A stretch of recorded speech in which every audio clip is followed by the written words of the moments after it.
எல்லாருக்கும் வணக்கங்க.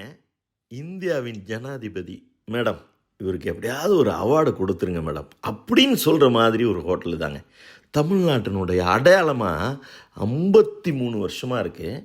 ட்ரிப்ளிகனில் அக்பர் சாஹிப் தெரு, காசி விநாயகா உணவகம் அங்கே தான் இருக்குது. ஒரு சின்ன சந்து தான், காரெல்லாம் போய் திரும்ப முடியாது. நாங்கள் போனப்பயே நண்பரோட தான் போனேன். ஒரு 20 பேர் வெயிட் பண்ணிட்டு இருந்தாங்க. அப்படி உள்ளே நுழைஞ்சோடனே வலது கை பக்கம் அந்த வாஷ் பேஷனில் கை கழுவ போனேன். இல்லை டோக்கன்லாம் வாங்கி ரொம்ப நேரம் ஆகும் அப்படின்னு சொன்னார். அவர் தான் டோக்கன் வாங்கினார். சாப்பாடு 110 ரூபா, அப்புறம் நெய் பொடி அது ஒரு 10 ரூபா, தயிர் ஒரு 10 ரூபா, எல்லாமே மஞ்சள் கலர் டோக்கன், கருப்பு கலர் டோக்கன் இந்த மாதிரி தான் இருந்துச்சு. நான் அதை வாங்கிட்டு வரேன். அந்த வெளியில் நின்றுட்டு இருந்தாங்கல்ல, அவங்க கையில் பார்க்குறேன் வெள்ளை கலர் அந்த டோக்கன் இருந்துச்சு. என்னான்னு கேட்க ஒன்று அவர் சொன்னார். ஓனர்டைமா நான் பேசினேன். அதுதான் இன்னைக்கான வீடியோ.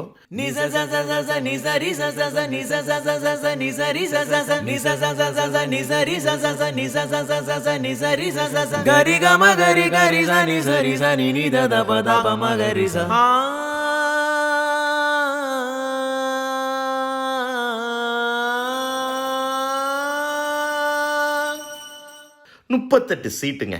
அப்படியே ரெண்டாக பிரித்து தான் அப்படியே உட்கார வைக்கிறாங்க. ஏன்னா சர்விங்க்கும் ஈஸியாக இருக்குது, கைகள் ஒரு இடத்துலையும் போய் நெருக்கடி தேவையில்லை.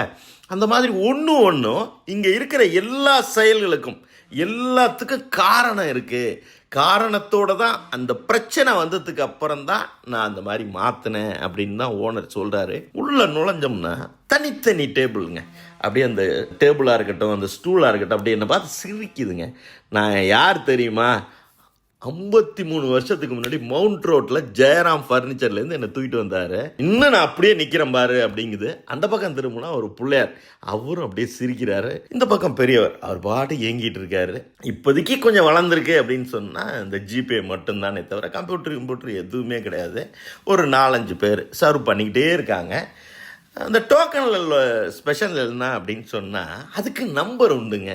நான் கேட்டேன், எதுக்கு சார் நம்பர்? 20 பேராக தானே சார் உட்கார வைக்கிறீங்க அப்படின்னு. இல்லை நீங்கள் ஒரு 25 நிமிஷம் வெயிட் பண்ணுறீங்க, திரும்பி சேர்ந்து ஃபேமிலியாக வந்திருப்பீங்க, அப்போ நீங்கள் சேர்ந்து உட்காரணும் இல்லை சார். ஏன்னா ஃபேனுக்கு கீழே போய் உட்காந்துருவாங்க, உட்காந்தவங்களை எழுப்பக்கூடாது. புதுசாக கல்யாணம் ஆனவங்கன்னா எனக்கு தெரியும், அந்த நம்பர்லாம் எனக்கு எல்லாமே அத்துப்படி. அதனால நான் உங்களுக்கு ஓரமாக கொடுப்பேன். ஒரு குழந்தை வந்துச்சுன்னா அதை அணைச்சி அவங்க சாப்பாடு ஊட்டுற மாதிரி அந்த இடம், இதெல்லாம் எங்களுக்கு கொஞ்சம் புரியும் சார். அதனால நம்பர் இருக்கிறது தான் சரி. ஒவ்வொன்றுமே பிரச்சனை வந்ததுக்கு அப்புறம் தான் நான் நீங்கள் அமுல்படுத்தியிருப்பேன் அப்படின்னு அவர் சொல்கிறப்பயே ஒரு செய்தி கேள்விப்பட்டேங்க. அசந்து போயிட்டேன். தமிழ்நாட்டில் சேலஞ்சாக சொல்கிறேன், எந்த ஹோட்டல்லையாவது இது நடக்குமா அப்படின்னு சொல்லி எனக்கு கேட்டு சொல்லுங்கள். முடிஞ்ச கமெண்ட்டில் போடுங்க. காலையில் 12 மணிக்கு சாப்பாடுங்க. 11:45 அந்த சமைச்சாங்கல்ல அந்த சமயக்காரங்க, அந்த சர்வ் பண்ண போகிறாங்கல்ல, எல்லாரையும் உட்கார வச்சு ஃபஸ்ட்டு சாப்பாடு அவங்களுக்கு போட்டுட்டு தான் அவங்க சாப்பிட்டதுக்கு அப்புறம் தாங்க நம்ம சாப்பிட்றோம். எனக்கு ரொம்ப ஆச்சரியமாக இருந்துச்சு. பெரியவர்கிட்ட கேட்டேன். இல்லை சார், நான் பிரசிடென்சி காலேஜ், அதுவே 150 வருஷ காலேஜ், அங்கே விக்டோரியான்னு ஒரு ஜென்ஸ் ஹாஸ்டலில் ஒரு 6 வருஷம் வேலை பார்த்தேன். அப்போ நான் சின்ன பையன் தானே, எனக்கு 1 மணிக்கெல்லாம் கபன்னு பசிக்கும் சார். 3-4 மணிக்கு தான் என்னால் சாப்பிட முடியும் சார். அப்போ நான் கடவுள்கிட்ட இப்படி தான் சொன்னேன் சார், எனக்கு ஒரு வாய்ப்பு மட்டும் கடவுள் கொடுத்தீங்கன்னா நானும் ஒரு ஹோட்டல் நடத்தினேன், முதல்ல இந்த சமைக்கிறவங்களுக்கும் சர்வ் பண்ணுறவங்களுக்கும் சாப்பாடு போட்டுருவேன் கடவுளே அப்படின்னு சொன்னேன். அதுதான் சார் இன்றைக்கி நடந்துக்கிட்டு இருக்கு. இன்றைக்கி பையன் சாப்பாடு கூட ஒரு பெரியவருக்கு தான் சார் ஃப்ரீயாக கொடுத்துக்கிட்டு இருக்கேன். அவனுமே நம்மளோட தான் இருக்கான்.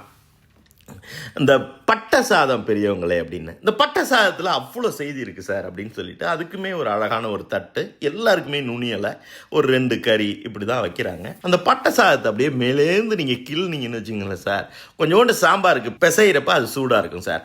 அப்படி இந்த சாம்பார் நல்லா வாளியில் கொண்டாந்து போடுவாங்க. இவங்களுடைய புத்திசாலித்தனமே என்னென்னா, ஒத்த குழம்ப ஒரு கப்பில் வச்சுருவாங்க. அதில் நிறைய டைம் சேவ் ஆகும். எப்போ வேணாலும் நம்ம அதை போட்டு சாப்பிட்லாம். அதுக்கப்புறம் இவங்க ரசத்துக்கு இல்லை அந்த வத்த குழம்புக்கு சாதம் எடுக்கிறப்ப அதுவும் சூடாக இருக்கும் சார். அதுக்கப்புறம் தயிருக்கு கிட்டத்தட்ட 6 சாதமும் அது பேலன்ஸ் ஆகிடும் சார். அதனால் பட்டை சாதத்தில் இவ்வளோ செய்தி இருக்குது சார். அதை தவிர கொஞ்சம் கூட வாங்கிக்கிட்டால் நான் ஒன்றும் சார்ஜ் பண்ணுறது இல்லை சார் அப்படின்னு சொல்லி அவர் சொல்கிறதெல்லாம் அப்படியே கேட்டுக்கிட்டே இருக்கணும் போல இருக்கு சார். உணவு தொழில் எல்லாருக்கும் பொதுவானது சார். ஏழை பணக்காரன் ஜாதி மதம் எதுவுமே கிடையாது சார். அதனால் கடவுள் எனக்கு கொடுத்துருக்காரு. முடிஞ்ச வரைக்கும் நான் அதில் நேர்மையாக இருக்கணும்னு நினைக்கிறேன். மக்களும் சார் சாப்பாடு போடுறவங்களை கொஞ்சம் தாயாக நினைக்கணும் சார். பேச்சுலர்ஸுக்கெல்லாம் இது ஒரு வரப்பிரசாதம் சார். என்கிட்ட 40-50 வருஷமாக வர்ற கஸ்டமரை நான் இன்றைக்கும் பார்க்குறேன் சார். அதெல்லாம் எத்தனை பேருக்கு சார் கொடுப்பேன். நான் ஒரு 45 வருஷமாக திருவல்லிக்கேணியில் வாழ்ந்துட்டு வரேன். ஆக்சுவலாக ரொம்ப வருஷமாகவே நான் வந்து இங்கே பார்சலுக்கு சாப்பிட்றது எல்லாமே நான் செய்கிறேன். காசி விநாயகா ஹோட்டலினுடைய ஸ்பெஷல் என்னன்னா வயிற்றுக்கு ஃப்ரெண்ட்லியாக இருக்கும் சாப்பாடு. கல்யாண சாப்பாடு சாப்பிட்ட மாதிரி இருக்கும். மோரலஸ் வந்து எல்லா ஐட்டமுமே ஒன்று கூட டெய்லி அதை குவாலிட்டியை மெயின்டைன் பண்ணுறாங்க.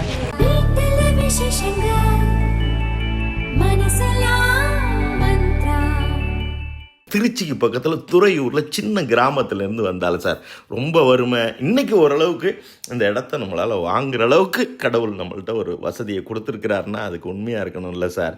அப்படின்றப்பயே அப்படியே கஸ்டமர் வந்துக்கிட்டே இருக்காங்கங்க. கிட்டத்தட்ட எடப்பாடி வரைக்கும் அங்கே சாப்பிட்ருக்காருன்னு தான் கேள்விப்பட்டேன். மேஜர் சுந்தரராஜன் ஆரம்பித்து எல்லாருக்குமே இந்த சிஸ்டம் நல்லா தெரியறதுனால யாருமே சாதத்தை வேஸ்ட் பண்ணல.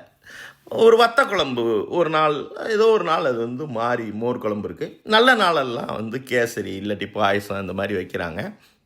அந்த அப்பளம் இருக்குல்ல, அப்படியே மொறுன்னு ஒரு அப்பளம் கூட நான் பார்த்தேன். யாருக்குமே அவங்க அப்பப்போ ஃப்ரெஷ்ஷாக சுடுறாங்க.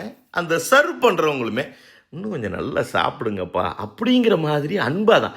தண்ணி பாட்டில் கூட கிடையாதுங்க. I have come to Kasi Vinayaka Mess. I am visiting here for the 3rd or 4th time probably. One of the most authentic South Indian vegetarian meal that you can have it here. Both the quantity and the quality is amazing. The service is also awesome. If you are looking forward to have some authentic South Indian meal and that too in the heart of the city, you should definitely visit Kasi Vinayaka Mess. I am truly happy and satisfied. ₹1 extra நமக்கு செலவே கிடையாது, tips கிடையாது. இப்படியெல்லாம் எங்கெங்க இன்றைக்கி தமிழ்நாட்டில் இருக்குது. எப்படியாவது போனால் ஹோட்டலுக்கு போனால் செலவாயிடுதில்ல. இங்கே இந்த சாப்பாடுங்க வயிற்றுக்கு ஒன்றுமே பண்ணாதுங்க. அது எத்தனை வயசாக இருந்தாலும் சரி, 6 வயசாக இருந்தாலும் சரி, 80 வயசாக இருந்தாலும் அப்படியே வயிற்றுக்குள்ளே போய் அதுதாங்க உணவே மருந்து தான். அந்த காலத்தில் தாத்தா பாட்டியெல்லாம் அப்படி தானே சாப்பிட்ருக்காங்க. அந்த மாதிரி இந்த பெரியவர் நடத்திட்டு இருக்காரு. நீங்கள் ஒருவேளை ஹோட்டல் வச்சுருந்தீங்க, இந்த ஹோட்டலில் போய் இது வரைக்கும் சாப்பிட்டதில்லைன்னா போய் சாப்பிடுங்க. சங்கர் ஒரு படம் எடுக்கிறாரு. இல்லைப்பா ஒரு 50 வருஷத்துக்கு முன்னாடி ஒரு ஹோட்டலை காட்டணும்ப்பா அப்படின்னு சொல்ல அசிஸ்டன்ட் டைரக்டர் இப்படி தான் சொல்லுவார். சார் நம்ம ஒன்றுமே தோட்டா தரேன்னு யாரும் வேணாம் சார், நேராக கேமரா எடுத்துகிட்டு போயிடலாம் சார் அப்படிங்கிற மாதிரியே இந்த ஹோட்டலில் ஒவ்வொரு இடத்துலையும் அந்த பழமை இருக்கும், அதில் அன்பு இருக்கும். 6 மாதத்துக்கு முன்னாடி வரைக்கும் இவங்க மீல்ஸ் நைட்டில் கொடுத்துருக்காங்க. இப்போ டிஃபன் அதுவுமே 7:30லேருந்து 10, அதுவுமே செல்ஃப் சர்வீஸு. நான் பையன்ட்ட அப்படி தான் சொல்கிறேன், பிரச்சனை வரும் இப்போ ஹோட்டலில், எல்லாத்தையும் உட்காந்து நம்ம யோசிப்போம், அதற்கு தீர்வு பண்ணுவோம் அப்படின்னு தான் அவர் சொல்கிறாரு. பிரான்ச்செல்லாம் நல்லா போட முடியல சார், இதுக்கே எனக்கு நேரம் சரியாக இருந்துச்சு சார். எனக்கு ரொம்ப சந்தோஷமான ஒரு வாழ்க்கையை கடவுள் கொடுத்துருக்காரு சார். என்னுடைய கஸ்டமர் எல்லாரையும் இங்கேருந்தே எல்லாருக்கும் ரொம்ப நன்றின்னு நான் சொன்னேன். இன்னும் நீங்கள் வந்துக்கிட்டே இருக்கணும், உங்கள் தலைமுறையாக வரணும். நிச்சயமாக எங்கள் குடும்பமே உழைச்சி உங்கள் தலைமுறைக்கும் இந்த வயிறார சாப்பிட்ணுன்னு இருக்குல்ல. ஏன்னா சார் சாப்பாடு மட்டும்தான் போதுப்பான்னு சொல்கிற ஒரு தொழிலுங்க. அந்த தொழிலை கடவுள் கொடுத்துருக்காரு. நிச்சயமாக ஆண்டவன் புண்ணியத்தில் ரொம்ப நாளைக்கு நடக்கும் அப்படின்னு நான் நம்புகிறேன். ஒன்று தாங்க, நீங்கள் இந்த ஹோட்டலுக்கு போனீங்கன்னா நிறைய சிஸ்டங்கள், நிறைய சின்ன விஷயங்கள், சின்ன அன்புகள் எல்லாத்தையும் நீங்கள் கற்றுக்கலாம். ஓனர் பேர் வந்து வாசுதேவன். அவருடைய பையன் அமெரிக்காலாம் சுற்றிட்டு வந்துட்டார். இல்லை அப்பாவுக்கு ஹெல்ப்பாக இருக்கணும் அப்படின்னு சொல்லிட்டு. அவங்க மனைவி பேர் வந்து ஆர்த்தி. அப்பா பையன்ட்டையுமே கேட்டேன், ஆர்த்தி மேடம் ஹோட்டலுக்கு வருவாங்களான்னு. சார் என்ன சார் இப்படி கேட்டுட்டீங்க?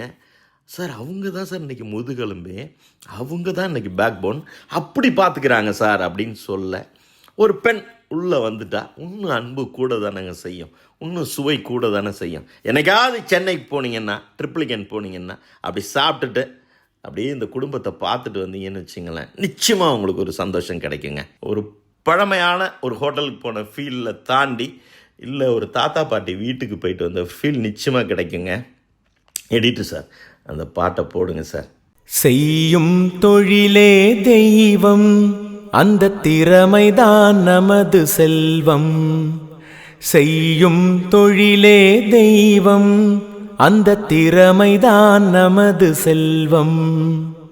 கையும் காலும் தான் உதவி, கொண்ட கடமைதான் நமக்கு பதவி.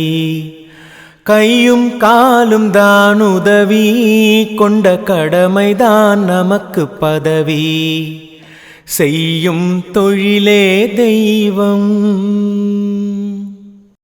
நன்றிங்க.